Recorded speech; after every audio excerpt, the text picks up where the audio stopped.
Hey there, Knicks fans. How you doing? It's your boy, Jonathan Macri, with you for another episode of the Knicks Film School Podcast. We are so back. And I say that not just because the Knicks went 4-1 this week, but I am joined once again by the man, the myth, the legend, man who's been co-hosting these pods with me for damn near half a decade now, or maybe more than half a decade. I don't know. It's been a journey, Jeremy. Jeremy Cohen, hello. How are you? Hey, John. Yeah, it has been a while. It's been so long. I've actually been old enough to grow a beard finally. It took that long, but doing great. You know, how are you, John? I'm good. I'm tired. This was the first. No, sorry, this wasn't the first back-to-back of the season for the Knicks. This was the second back-to-back of the season for the Knicks, right? But it was effectively the first back-to-back of the season for me, because I took the Bulls game off to go to the Garden, which means I didn't have the post-game responsibilities, which means I attempted to write about that game, which was we'll talk about, and that was it. But the two in a row with the two post games and the two newsletters, I forgot that is a bear. It is a different animal. So I'm looking forward to as soon as Cavs Celtics ends tonight. We're recording this at 5:30 p.m. on Tuesday. After a little bit of work after that, maybe a 10:30 bedtime. Is that can I get that done? That's what I'm hoping for. We'll see. I mean, I wish you well. Good luck. But there's gonna be a game after that. So you really want to go to bed? I almost was just gonna go look up. Let me see what game. No, my eyes are not going to be able to stay functionally open past like 11 o'clock tonight. So if there's a great game on the NBA schedule late tonight, sadly, I will be missing it. How are you, man? What's going on? Life's good. Knicks are 4-1. I mean, it's pretty sweet. Sweet. So things are moving and grooving in the right direction for the Knicks. Just it took them a few weeks to really get it pumping, but they're pumping away. Yeah, they are, aren't they? That joke won't die anytime soon. So let's start there. Sorry, it was a slip of the tongue. I'm not really following. Surely you're not. Something I said? Nothing at all. Okay, gotcha. No.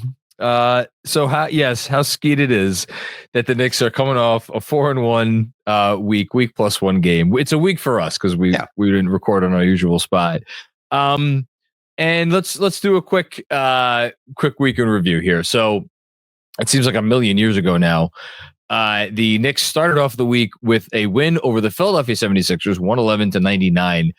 I know it's not traditional on these shows to talk about teams other than the Knicks, but I feel like maybe we could find maybe like 3 minutes to discuss things in Philadelphia before we're done with this opening section. They followed that up with the toughest loss of the season. I'll go so far as to say that was the toughest loss of the season, even though it featured a spirited comeback against the Bulls, 124-123. 2 nights later, almost with an identical score, 124-122, beat the Nets. Thank you, Jalen Brunson. Followed it up with a slightly easier win against the Nets by 10. And then the laugher of the young season against the Washington Wizards, 134-109. So let's start big picture, and then we'll hone in, and eventually we'll get to our one big takeaway.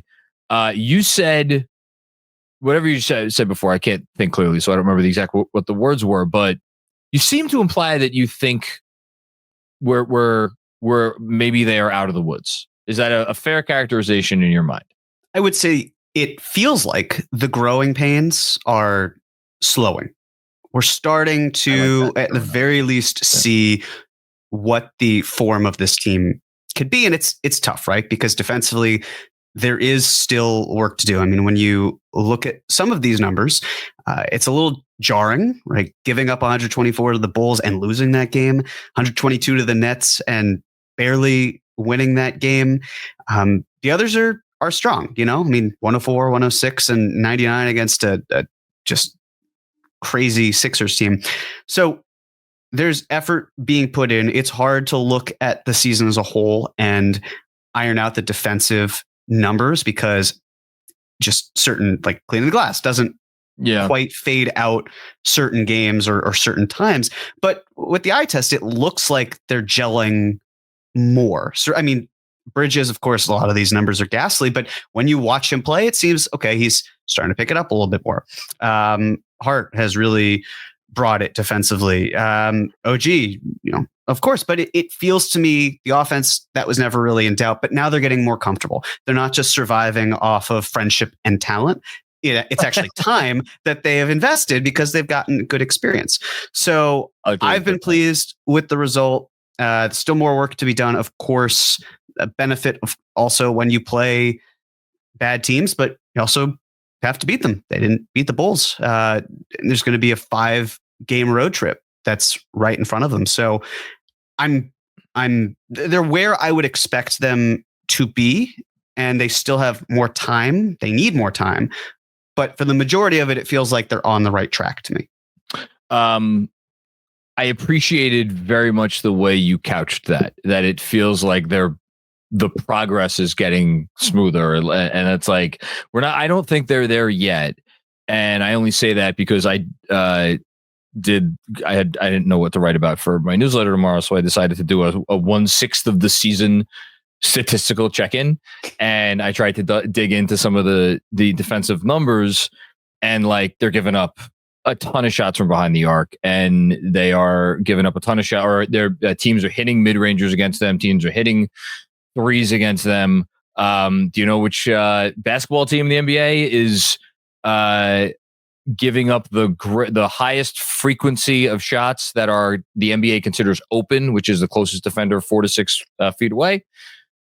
That would be, guess, the Knicks. The New York Knicks. Yeah. The one slight saving grace, they're only middle of the pack as far as wide open shots. It's open shots where they're giving up the most, but like, you're splitting hairs between those two things. Like, there is stuff to work on. I think if you're looking for signs of hope, I think if you're someone who believes that drop coverage is the work of the devil, and that we should be moving away from that, then you're probably happy this past week, especially with the last few games when they've done a lot more aggressive, like at the level of the screen stuff. Sometimes that works. Sometimes when it's not executed properly, it doesn't. But like, that's all good. And if you dig into some numbers, I'm going to do a quick sidetrack here, and then we'll come back to kind of more bigger picture stuff. So it's funny, we talked about the team and like how they're going to overcome like Brunson and Towns on defense, and we kept going back to these 3 wings, right? The 3 wings together. And yet, when those 3 wings are on the court, a lot of the times, which with the starting lineup, pretty much exclusively with the starting lineup, it hasn't been great. Like, their defensive rating, the starting lineup's defensive rating is the second worst of any 5-man unit that has played, I think, at least the top 20 most used 5-man units in the league. And yet I was digging into that because I was just trying to find some silver lining. When you have OG Anunoby with only one of the other 2 wings, things have gone swimmingly. Can I give you some stats from Cleaning the Glass, albeit with small sample sizes? Please do. Anunoby and Hart without Bridges, and I know everybody was thinking, well, yeah, of course, it's without Bridges. Bridges has stunk. 99.3 points per 100 possessions allowed. Granted, that's in only 146 possessions, not a huge sample size, to be perfectly clear. But then I also looked up OG and Bridges without Hart, and that's 109.2 points per 100 possessions, which doesn't sound great. That's in the 80th percentile league wide. And the thing that those lineups, and that's in 206 possessions, by the way. And the thing that both of those lineups have in common, or both of those alignments have in common, and which is now I'm really getting to the positive, what I hope will be a positive, is that many of those lineups include Deuce McBride. And Deuce McBride has not been here now for a little bit. I think maybe, and this is me like crossing both sets of fingers, maybe when they get Deuce back and they get Precious back, which at this point, who knows, maybe those guys show up around the same time, maybe that kind of really starts to tie things together. Now, you still have to solve the starting lineup problem defensively, but if that's like the last thing that has to get ironed out, I would at least feel a little bit better than I've felt so far. So that's kind of where I'm at right now. Yeah, it's the last thing in-house that they can do, assuming Mitchell Robinson before he would potentially come back, assuming he comes back.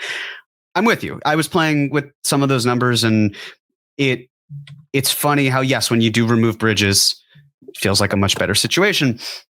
But even looking at it, he's improved. So it's the eye test and the stats are not quite in line with where they probably should be relatively recently.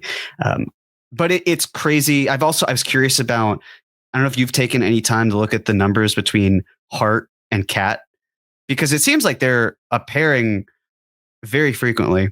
And they do great together. When you take them apart, it actually kind of reflects worse. Of course, OG helps that quite a bit. OG's helping he's everything. The glue. He's the absolute glue guy for this team. He's been phenomenal. So that's the biggest thing. You have to hope that OG Anunoby just stays healthy, which has always been the case. Just as long as he stays healthy, Knicks are gonna be fine. Yeah, with Cat, it's and again, here he is again. Cat and Deuce. When you put those guys with OG, it's really nice. When you put those guys with Josh Hart, it's really nice. And funny enough, guy who has shown up in a hell of a lot more solid defensive lineups than I thought he would show up in at any point in time is Jalen Brunson. Cat, Deuce, and Jalen Brunson. So two of your weaker defenders, but when they're on the floor with Deuce, again, limited sample size, 65 minutes. So take it with multiple shakers of salt, but they're giving up like 102 points per 100 possessions. So there's stuff there to latch onto that you can feel good about if you're willing to look for it. Absolutely. It's hard to be upset with the results. And then it's even better because when they manifest in wins, sure, it'd be great if we were sitting here saying 5-0. Wonderful. Nothing to worry about. Yeah. They took an L. They shouldn't have been down by as much as they were. It was a valiant comeback. That ball was going on its way down. It rattled out. I showed my parents that picture. It's like, this is the visual proof that I need to show you what it's like to be a Knicks fan. And they understood. I mean, they knew, but they now understood. So it's hard not to feel encouraged about this week, even with poor competition. Still got to win those games. And 2-0 in NBA Cup. Very important. And when you look at the thing that bummed me out the most this week was the fact that the Knicks did not accelerate in the NBA Cup game against the Nets during a time where point differential is so important. I was glad they won for several reasons. But when you look at a team like the Orlando Magic and how their point differential is for the NBA Cup, now it basically is you have to beat the Magic, which fortunately for the Knicks, I don't know if they'll win or lose that game, but it's at home. Magic are a much better. I'm previewing a game that's not happening for a while, but just as talking it through how it's relative to this, you now have to run up the score, and the Knicks missed that opportunity. I think that in some ways made me more frustrated than the Bulls game because really, truly, because we're gonna look back at this Bulls game. You really care about this cup thing? Yeah, why? It's. I think it's enjoyable. I love that you like it. I really do. I love that you like it. I think I probably forgot to mention in the subsequent newsletters the day after that the two wins in the cup games were cup games, that's on me. But two wins, one cup. That's all it's about. And the thing about this, it's so important, is we could say that the NBA Cup doesn't matter, but it should matter. I think it's fun. It's fun to create excitement about games in November that people wouldn't otherwise care about. And I love that. I think the NBA forcing the Lakers to hang a banner is great. I think the fact that LeBron won the NBA Cup for the NBA Cup's legacy is really important. And that's it's just enjoyable to see something. And we're going to look back because every team has those games, right? We're like, damn, we really should have won that one. We probably should have won that one too. And we'll say that about the Bulls game. But if you're able to get to Vegas, win the NBA Cup, all these things. Baby. I mean, look at us. We're Knicks fans. Of course, if something happens where the Knicks don't win, it's not going to matter. And if the Knicks win, it's the most important thing that we would ever imagine outside of an NBA title. So I'm all for making it a thing. I'm fine. If they get, well, they almost got there last year. What was it? They lost the quarterfinal to the Bucks. Oh, that's right. That was when the Bucks hit 8,000 threes. Yes. One of two times that the Bucks hit 8,000 threes against them. How could I forget either of those events? And then they're their booby prize was to play the Celtics. Yeah, hopefully we don't have a repeat of any of that, even though we got a Detroit home game out of it ultimately. No, I'm here for the NBA Cup stuff. I would be lying if I said I wasn't more interested in the West Coast trip ahead, especially since, and look, I know Denver has not had the offense this year that they have had in some years past. Nikola Jokic is now about to miss his third consecutive game for personal reasons, which of course is no laughing matter. And Luka Doncic, well, the Mavs are actually pretty good on offense, but like that's a tough offense. Jokic is a tough offense. No, they're going to duck Durant, which is lucky for them, but like Phoenix can still do stuff. I'm going to be very curious because like I don't know that you could go into Dallas and outscore the Mavs necessarily, or go into Denver if Jokic is there and playing like and outscore the like. They're going to need to play a little defense on this trip. You know, even Utah, God knows, Utah last season was not a fun night because they didn't defend for the first half of that game. So that's something to look forward to. I feel a little silly that I myself have been annoyed at that people are not making a bigger deal of the Knicks offense. And yet here I am, and we've talked for 16 and a half minutes and I haven't brought up the offense once. I guess it's because I don't know what to say at this point. It's the third best offense in the league, and it's not close. There is a group of three. It's them, it's Cleveland, and it's Boston. And then there's like a gap. And then I think the Lakers are currently in fourth. So Andrew, you've done it again, man. This is why you're the producer, and I'm just the guy who talks in front of the microphone. That is my one big takeaway, presented, of course, by our good friends at Juan. Please hold on. I got to put the hat on for this. Because I knocked my basketball over. Give me a sec. I got it. There we go. Look at that. Oh, how good does that look? It looks nice. Good. It's clean. The fit, as they say, is clean. The kids. So shout out to Juan, please, for being partners with us this season and for inventing such a delectable drink, which you could have at KFS watch parties or wherever you get your finest beverages. Check out their website for more details and follow them at Drink One, please.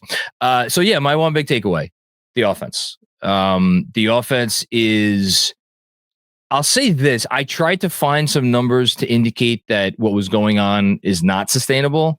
Just like I was trying to find for the defense things to make me believe that it's going to get better. I was looking for the offense, things like, well, maybe this is going to get worse. I got to tell you, I didn't find a ton. They are second in the league in 3-point percentage. Cleveland is like, talk about, that's going to come down at some point, and I'll be curious how Cleveland sustains once it does. The Knicks are at a more manageable number. I think they're hitting like 38.5 or something % of their threes. So that's a high number. It's odd. It'll come down a little bit. And like Towns in particular, like Towns is still hitting above half of his threes. But then I look at guys like Jalen Brunson is hitting 43% from floater range. Like that's not going to continue at that number. That's going to get better. Like a bunch of guys on their team are not hitting from the corners right now. OG, Josh, Deuce, like those are all going to get better. If you want to go like Towns at the rim hasn't been good, but he wasn't very good last year either. So I am I crazy to think that this is going to keep getting better? That's my one big takeaway. Could the offense be even better than it is right now? I believe it could, because we could talk about, sure, shots not falling, but what are the looks that the Knicks are creating? Yeah. And how many of Karl-Anthony Towns' shots, specifically his threes, are heavily guarded? How many of them are wide open? The looks, if you're able to create different opportunities, I agree. I mean, when you look at OG Anunoby, he's one of the best corner three shooters in the game. And this year, far from it. I mean, we're talking about someone who is shooting 31% on corners. Yep. That's dreadful. Of course, the above the break is 41%. So, it'd be silly for me to be like, well, it's definitely going to stay high for the above the break. And of course the corners are going to drop. It's going to rise too. Like there's probably going to be highs and lows, of course, but mid-range game certainly gives it a little bit more. It keeps defenses honest. It's great to shoot threes. It's great to get high percentage shots at the rim, but that mid-range game, it's always going to be an important factor. So I'm with you in that I do think it can get better. I don't see why it couldn't. The only problem here, I believe, would be if the shot itself stops falling, but goes back to those looks. I think the looks are good. The one thing I didn't mention, I should say, and we can, I don't know if this is going to come up in like detention or something. Where are you at currently on the Mikal Bridges above the break 3-point situation? Or do you not think it's a situation? Maybe I shouldn't assume that you think it's a situation, because not everybody does. It's hard not to see where it's a problem. I mean, when you're in the 0th percentile of something, you're probably doing something pretty poorly. That it's a shot that needs to be fixed. Thank God he has his mid-range, because if he didn't, the numbers would just be dropping precipitously. But it is a problem. It's something the Knicks can't just stick him in the corner and deal with it. They've got to create open looks, constant movement, all of that. But he's got to get to the point where you can at least rely on him to hit an open shot. And right now, that's just not there. It doesn't mean he's going to stop taking them. He should keep taking them. Yeah. But it is a problem that he's not able to hit them. And it's something that needs to be addressed. Yeah. Look, at the end of it, he has the season to figure it out, as far as I'm concerned. Like, their offense is dominant right now, and he can't hit the far side of a barn from outside of the corners and inside the arc. So that can sustain, but come playoff time, like that's going to need to be a thing. Can we talk? Well, do you have a one big takeaway, or I'm sure you do, but I'm wondering, might it be related not to the Knicks, and might it be related to perhaps stuff going on elsewhere in the Eastern Conference? I don't want to put words in your mouth, but my one big takeaway is not that. I'll just touch on what you talked about with the offense, sure. Which is, I'm going to talk about this consistently over the year because it's going to be important, which is the efficiency. It goes hand in hand with how the Knicks and their offense works.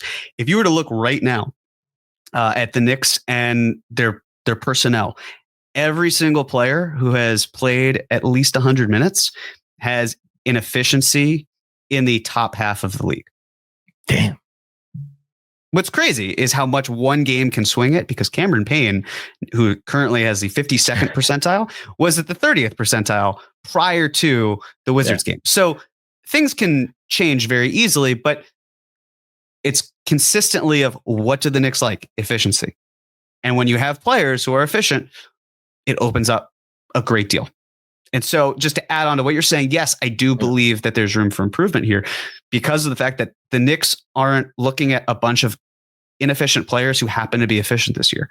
It's a great track record of guys, and Cameron Payne's there too, but he adds something that the Knicks also really need, which is bench scoring. I mean, when you're last in the league in bench scoring, I believe it's going to be tough. You need to generate offense somehow. And with Deuce out, more reliance on Cameron Payne. But that's part of why, to echo your sentiments, I don't feel like it's a fluke, because these are players who are comfortable taking and making the right shots that fit the profile of what the Knicks like. And that's important. You probably know this because you know, like you look at this stuff. Do you know when is the last time the Knicks, they are third right now, according to Cleaning the Glass, in effective field goal percentage. Do you know the last time that they were top 5 in the league in that stat? I know we talked on it prior. Wasn't it like 13, 14? 13. So 13, 14, they were 12th, according to Cleaning the Glass. I'm just going to tell you that this is a trick question, because I don't know the answer. Because Cleaning the Glass only goes back to 2003-4 season. So it only goes back 2 decades. At no point in that entire time have they been top 5. They have been 8th twice. And those are the only 2 times they've been in the top 10. They were 8th in 10-11, the year they traded for Melo. And then they were also 8th in 2012-13, which is obviously the 54 win year. That's it. They've never been top 5, and they're 3rd right now. And it's especially staggering because when you compare their efficiency, and this I know we've talked about, when you compare their efficiency this year to every other year of the Thibodeau era, it's like, it's night and day. Mm-hmm. So it's pretty cool to see, shots go in the basket the first time that they're put up. Okay, before we move on to game ball and detention, we have to talk about. Should we make this conversation just about Philly briefly, or does it extend to the whole East? Because I think we could do both. Honestly, it could be both. let's start with Philly briefly, because like this is a team the Knicks played in the playoffs last year. I know for me coming into the season, even if I suspected that they would be maybe having some issues in the regular season, because how often are those guys all going to play together and back-to-backs and the whole thing, I viewed Philly as, besides Boston, I viewed Philly as the greatest threat to beat the Knicks in a playoff series. That was me. Now, I think I was I was wrong about that, because there's some other teams that have jumped up in the East, but that's not why I was wrong primarily. I was wrong because, and with the news obviously from today from Shams, that they had a locker room meeting and Maxey called out Embiid for being Joel Embiid, and that leaked obviously. This is, it doesn't change the calculation for the Knicks at all, because you still got to get past Boston. Like, there's going to be other teams. Like, there are other teams. Cleveland, like, if you believe history, like they're set to make the finals, with their start. And that's regardless of what happens tonight against the Celtics. So I don't know. What do you think? Like, how much does this matter to you other than like Schadenfreude? No, it definitely matters. It's very difficult to be 12 games back of the number one seed, and we're not even in December. That's tough. Even in a play-in season, it's very difficult to get healthy, get on the right page. My feeling with the Sixers was that, and it's stayed the same, has been that ever since they signed Paul George, my feeling was if they do it, they're going to have a perfect offseason. And I still didn't think that they were set up for success because of the fact that they put themselves where, like, this is our only path.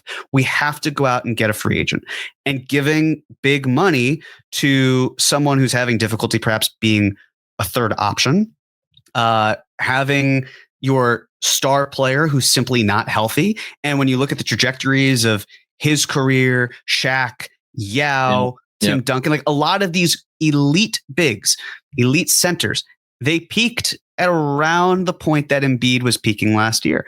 And the injuries, they catch up to you. And it's like, okay, now what are the Sixers talking about? They could get to the playoffs. That's important. But if they don't make it far, season's a failure. Their draft pick, I believe it's only top 6 protected. Otherwise, it goes to Oklahoma City. They can't in good conscience tank this season. That's going to be a disaster. They found a great player in Jared McCain, early rookie of the year front runner. Yep. Like, that's a great find. What does it matter if so much of your money and investment is tied up in 2 players who cannot be healthy or be on the same page? And mind you, it is still November. They don't need to be the 1 seed. Yeah. But the way that I see it, you're looking at a team that's so disorganized, and you can't just be like, well, they'll figure it out, because sure, maybe they do, but there's a lot of question marks. Like, I don't know how many games Maxey, George, and Embiid are going to play together, because right now, John, if I asked you, is the over under 20, would you take the over? I always pay too much respect to the opponent. I would take the over. What are we, 12? We're 14 games into their season? 13, whatever it is. So I would have to be 20 out of like whatever, high 60s. I would take the over, but I agree that it's not a crazy line to set. And that's the bed they've made. Yeah. And how they handled the Embiid injury and the PR issue. I mean, disaster. Embiid, we talked about him shoving a reporter. And again, even if we feel like there might have been some merit based on the words that were exchanged, this whole season, if this were the Knicks, would be disastrous. Oh, we would be apoplectic. Everyone would be dumping on us, and we would understand it, because it would be just a trash fire. It is a trash. Yeah, it is a trash fire right now. And I'm not burying the Sixers yet. I still think that they will figure out a way to get into a win total that is somewhere in the low to mid 40s. That may sound crazy to some people. It's mostly because of my belief in Tyrese Maxey, and but if you, depending on your feelings on Jason Tatum, outside of New York, so I'm not even including Brunson in this conversation, one could argue that there are only 2 MVP caliber level, whatever, players in the East, Giannis and Joel Embiid, because those are the 2 players who have won MVP in the East. And I don't know that I would put anybody else in quite the same category. Now, Embiid has not shown that he could do it in the playoffs, and I understand that. But like with what's going on in Milwaukee, and I understand they won last night, even though they shouldn't have, because it was a play that shouldn't have counted because Giannis stepped out of bounds. Neither here nor there. But like Knicks handled Milwaukee pretty easily earlier this season. Doesn't mean that's going to happen every time, but like I felt good about that. And with what's going on in Philly, again, Boston's still there, and Cleveland, like this Cleveland thing is real. Boy, what an interesting playoff rematch that would be. But like anytime like one of your main rivals kind of is not doing well, it like you have to feel, if you're in it to win it, like you have to feel okay, like not bad about it, right? So I'm, and then just briefly the rest of the East. Andrew just can't get enough of this stuff. I don't even know how to. How should I verbalize what you put on the screen? It's just a bunch of ha-ha-has. How many ha-has is there? 100? All of them. Laugh at them. Those losers in Philadelphia. But on a serious note, I don't know how I'm going to make this serious, but I'm going to try. Shout out Robert Cross. You read the report, like Joel Embiid is showing up an hour before games, and like nobody knows what the hell is going on game day, and this and that. And your own Weissman, author of the great book Over My Left Shoulder, Tanking to the Top, like who knows the Sixers as well as anyone. He tweeted today like this stuff has been going. This is a decade. No one could step foot to Joel Embiid or say anything to Joel Embiid. So Maxi's finally the guy to do it. Like maybe the guy just is a loser. And he doesn't know or he doesn't know what it takes to win, or doesn't care to do what it takes to win. Either way, the East is just like it's not great right now. You have Orlando sitting there at 9-6. Like credit to them, they're really good. And once Paolo comes back, they'll be even better. But it's I don't know. It's an interesting situation, and it feels weird to say like maybe the door is open wider because Cleveland looks so good, and Boston is going to be Boston. So I don't know, but 11 of the 15 teams in the East are under 500. It's freaking wild. Which is why I look at the Bucks, and I hear you on they should have lost that game. They shouldn't have lost the Hornets game though, since LaMelo just tripped on his own feet. True. So it evens out. These things often do, but yeah, it's like looking at Milwaukee, and they're 5-9. They're also 2.5 games back. Sorry, 2.5 games back from just complete. No, actually, it's less than that. I apologize. No, they're a game and a half back of fifth. Yes, Milwaukee is. Exactly. Yeah. I mean, they're in prime position to be fine, despite what their record is, because that's just how bad the East is. Also, that Pistons pick, it's going to convey because they're doing well. They have found. I'm not saying they're going to be a great team, but all they needed to do is show that next step in the process, and they're doing it. They're winning good games, and if they mess around, I mean, they haven't won a playoff game since the Bush administration, mind you, but that's a long time to not win, and winning in cities can oftentimes be contagious. And we look at the Lions, Pistons are doing well. So it's just those little things where a team like the Hawks that has no incentive to lose because their pick isn't even going to them, they could very easily make the playoffs, and the Hawks are fine. The Hawks have a real team. I know, like everybody likes to laugh at Trae Young. They may have put an even better team. I don't know about better talent wise, but like in terms of a team that makes sense, the team that they put around Trae Young this year makes. Okay, I'm getting off task. Let's go to Game Ball. Otherwise, we'll be here talking about the league at large for the rest of the night. Game Ball given to a player, coach, or entity that stood out this week and deserves special recognition. I could craft arguments for honestly probably a half dozen guys this week. I'm not overthinking it. I'm going to give my game ball to the guy who saved this team from utter disaster with a 3-pointer with 5 seconds left in Madison Square Garden on Friday night. And that is none other than Jalen Brunson. Jalen, thank you for your service. It is appreciated. This is my offering to you. I hope you appreciate it. Very simple. My friend texted me Schroeder when he hit the shot because he's a Nets fan. And That's very sad for him. You kind of want to just wait until the buzzer goes before you celebrate. Thank you. And the texts I sent back were a lot crueler than that, let me tell you. But he, I mean, yeah, to go from that being a giant win to a crushing loss. Yeah. It's just what Jalen Brunson does. And then the block by Bridges. Just great block. But he didn't get the game ball. No. Brunson did. And rightfully so. Got to go to JB. I think I'm going to go with, this is kind of an unheralded pick, but I want to go with the draft team. The draft team? Not the draft team. Like the scouting and those who are dedicated. Walt Perrin and co. Because unheralded and the guys, look, the rookies that we have on this team, not going to change the trajectory of the Knicks, so to speak, but looking at what you're able to find, the Knicks went into this season with 3 rookies. Well, really 2, and then they added the third and Huck Porty off of the 2-way.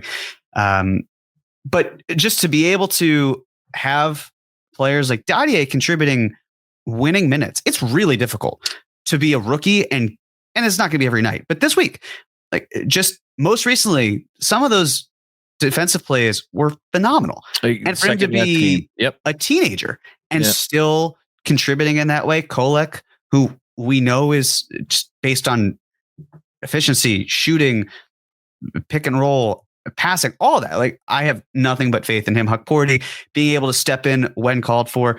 We don't want to force these guys through. It's very easy to get lost in the sauce and demand play Huck Porty and he's the future and all that. That's great, but you want to slow your roll. But based on the gradual minutes that Tibbs gives these guys, they're proving to be capable. And to find productive talent at 25 and beyond in the draft, that is huge. There are teams that have picked well ahead of the Knicks with premier blue chip, prospects or at least great picks that they've had that will probably be worse than any of the 3 that the Knicks will develop. And am I speaking into the future for things that haven't happened? Yeah, of course I am. But one of those players is going to be, at least one is going to be worse than Kolek or Dadier, Kolek, and Huck Porty. And that's a testament to what the Knicks can do. I love the pick. Mm-hmm.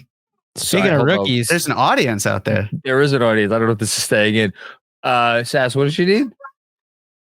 Okay, so go get it for her. Okay, go. Who's her game ball? What? Ask her who her game ball goes to. Chocolate ice cream, I think, is what. Can you get her dessert? Go. Ooh, that's mine too. And Daddy will give you more when I'm done, okay? I'm almost done, Sass. You got to help me out here. Okay. Okay, Sassy, say you're sorry. Sorry. Sassy, sorry. Go upstairs and get dessert, okay? She sounds like Joel Embiid.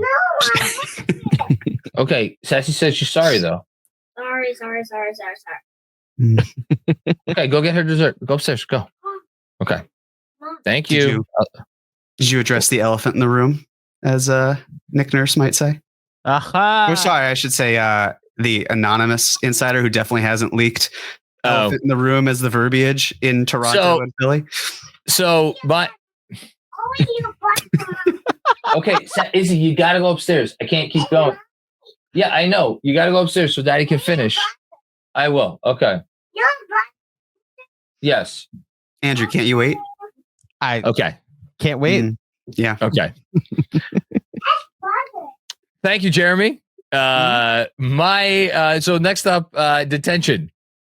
Detention is given out to a player, coach, or entity that deserves to sit down for a while and think about what they did wrong. I'm not giving the detention to any Knick this week. I know it wasn't a perfect week, and traditionally we do give out detention to Knicks on weeks that were not perfect. But like, I couldn't, in good conscience, find one player to. I guess there's one, but I'm not going to do it because I just feel bad. So I am going to go down I-95 and I am going to give my detention to, oh wait, no, it's not my turn. You're right. But just go for it. I wasn't going to cut you off. It is not your turn, but it's not my turn. You can go. You go ahead. I'm so not used to winning weeks. Oh, it's okay. I just want to give my detention to Nick Nurse because he's the one that's leading the shit brigade. And we already trashed Joel Embiid. So I'll give my detention to Nick Nurse because he gets all the praise in the world most of the time. And his team stinks. So that's my detention. It's a good detention. I'm going to give my detention not to a player, not to a coach, not to anyone in the front office. I'm going to give my detention to anyone who has anything to do with the Gotham Sports app. Let me tell you, the Knicks Turned was a perfectly adequate I love this application in MSG. For those of us who don't have cable but can stream it online, it is the worst.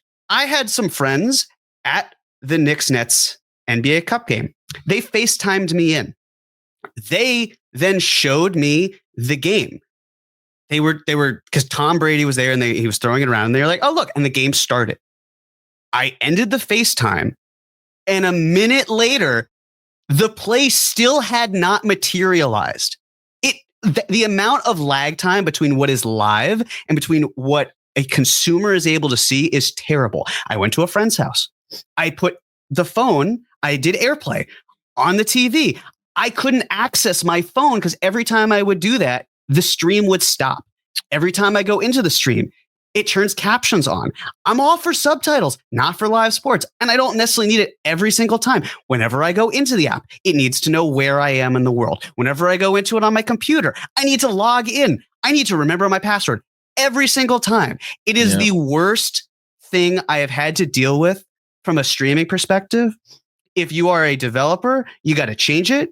And if you are in charge of this whole operation, if you don't fix it, I hope that in 2025, every single time you take a shit, you get splashback, because that is the experience that I feel watching the one thing that gives me pure joy, and you ruin it.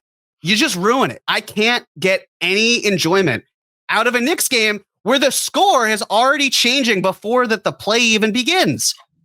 It's ridiculous. You know, I had an MSG Plus story where I spent some unfortunate time on a chat with someone who was not very helpful and wasted 45 minutes of my life. I'm not going to tell it because I can't top that. It's just. Oh, you know, it's a great experience, John. Waiting for when the game's over and you want to go to see what the post game show is because you want to see what it's, you know, how it's debriefed. And the app decides to play the better half advertisement 8 times in a 5-minute span and then doesn't play the post game show.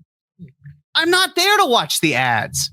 It's the same ads every single time. I don't need to see the White Lotus actor get the ball for his dog after taking his car. I've seen it 1 billion times. We don't need this. No offense to that guy. If you want to come on the pod, please reach out to us. John, just remind me to give Jeremy the Fubo login before I was about to say today, so that way we can save him from this password share here. Gotham app. Yes. My Lord, that was after last night. That was especially elite. Thank you, Jeremy, for that. And I feel bad for if any of our listeners actually do work on this app.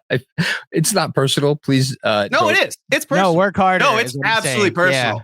Yeah. I feel like Jack Black in Anchorman, where it's like, you just destroyed the one thing I love. What do you love? And then I punt Baxter. That's how I feel right now. Sorry, Baxter. That was great, Jeremy. Thank you so much for that. Predictions. Oh, look who's tied things up. Now, if we had gone by my proposed rule adjustment, I would not be sitting as pretty this week as I was because I got first pick and I nailed it at 4-1. But the rules are the rules, and so here I am now. Which fine. I'm happy. The rules are the rules. Whether it benefits me or not, the rules that we have are the ones that are right. I'm glad you feel that way. You just want to live in a lawless society, don't you? I want to do no such thing. Give it a couple months, Jeremy. Jesus Christmas. There are 2 games this week. They are against Phoenix. and Utah in Phoenix and in Utah. Note that at 10 o'clock start time on Wednesday, but a 5 o'clock p.m. start time on Saturday. Thank you, Utah. Man, I want to go 2-0. I really do. I really, really, really, really want to go 2-0. Should I just go 2-0? Or do I think they're going to lose I don't think they're going to lose to Utah. Fuck it. 2-0. Done. All right. Well, they did lose to Utah last year. For They whatever it's did. worth. And it really sucked. I'm going to go with 1-1. It's the only realistic choice here. What would you have gone if you had first pick? 2-0. You would have. Okay. Well, the Suns are 1-5 without KD. No. But here's the other thing, right? We played well at times. They did. Yes. Yeah. My concern is don't want to then get too far ahead because Knicks are in a great spot. But is this a winning streak that just steamrolls? Are we talking about now a 5-game winning streak? I would love that. Yeah. I just don't. It feels a little ambitious at the same time. So I hope you're right. I hope you're winning, but naturally it just makes sense for me to do 1-1. It doesn't no service for me to do 0-2. No. Yeah, I mean, look, we'll see. I hope I didn't mush the Knicks, but go take care of business, boys. Okay. Some announcements. We have a pregame pod that is now live. I just botched that read. The pregame pod is now live. I really didn't get a lot of sleep. I'm sorry. I was up late with you. It's okay. We all know how the post game ended too. So there you go. That's it. You're out of words here. Yeah, I am out of words. But no, our pregame pods, which GMAC does an incredible job with, are now live every time that we have them. So the next one is going to be with Sam Cooper of the Timeline Podcast. And that is going to be airing at noon Eastern Standard Time on Wednesday to preview Knicks Suns. So obviously, if you feel like checking out some wonderful live content with Andrew and Sam, go watch the Knicks Film School YouTube channel at noon. Otherwise, you can just catch it like you would catch any other podcast when it airs later. Very quick turnaround too. I've got the process down to like 15 minutes. So if you don't catch it live, just catch it on the audio feed 15 minutes later. Also confirmed, not doing a pregame pod Saturday, doing the pregame pod for Utah on Saturday with our good friend Spencer Checkets. Hey, that's exciting. He was able to clear out some time in his schedule. So that'll be Friday at noon, right before Casual Friday at 5 p.m., where Mensa will be joining Jeff J live here on the YouTube channel. I have a feeling Mensa is going to say some kind words about one Karl-Anthony Towns. I would assume the same. That he and Cat FC, as he's called it, will have glowing words spoken about them. Yes, I like it. Okay, next announcement. Everybody here at Knicks Film School, not almost everybody, most of us. When I say we, I mean Knicks Film School. Knicks Film School. Yes. We have an account on Blue Sky. I also have a personal account on Blue Sky. A bunch of other... Jeremy, on Blue Sky? I made an account. I just have to get it up and running. I did. There you go. Okay. Yeah. So we're getting there. Andrew has an account. We're still on Twitter. Like, if you're someone who's like, I'm not dealing with a social media app, and you want to make sure you're kept up to date on all of the anything with Knicks Film School, like, we're still going to send out tweets, for everything. But we're digging the Blue Sky thing. And I know I've been trying to actually be a little bit more engaged like I used to be once upon a time on Twitter. So if you want to come and check us out, we're on there. And then last but not least, stay up late with me and GMAC for the KFS postgame show on Wednesday night into Thursday morning after the Suns game, where we will hopefully be talking about the Knicks' fourth victory in a row. And that is that. So I don't want to dox you, Jeremy, and I can cut this if you'd like me to, but is it the coincidence on Blue Sky? Yep. Okay. Again, it's barely set up. I just wanted to register the name. I didn't think anyone else was going to go in there and take it, to be quite honest, but better to be safe than sorry. Do you want to laugh?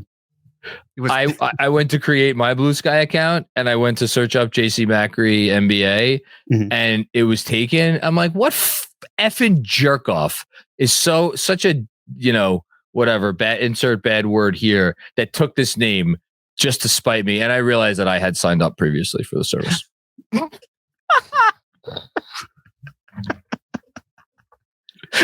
No one cares to take JC McCrappy. So somebody else had been skeeting in your place, realizing later, oh, it was me skeeting all along. Okay, got it. Goddamn. Mm-hmm. Say that again. Jeremy, anything else before we get out of here? I think we've said enough. Say that again. Andrew? I think we've said enough. There. That's okay. I'll make that 3 for 3. Thanks, everybody, for checking out another episode of the Knicks Film School Podcast. We appreciate you, as always. If you're so kind as to give us any kind of positive push, whether through a 5-star review or a 5-star rating, review, subscribing to any of the things that we do, checking out our Patreon content, we appreciate all that. Until next time, we will continue doing what we do, and you be well out there and take care. Peace out.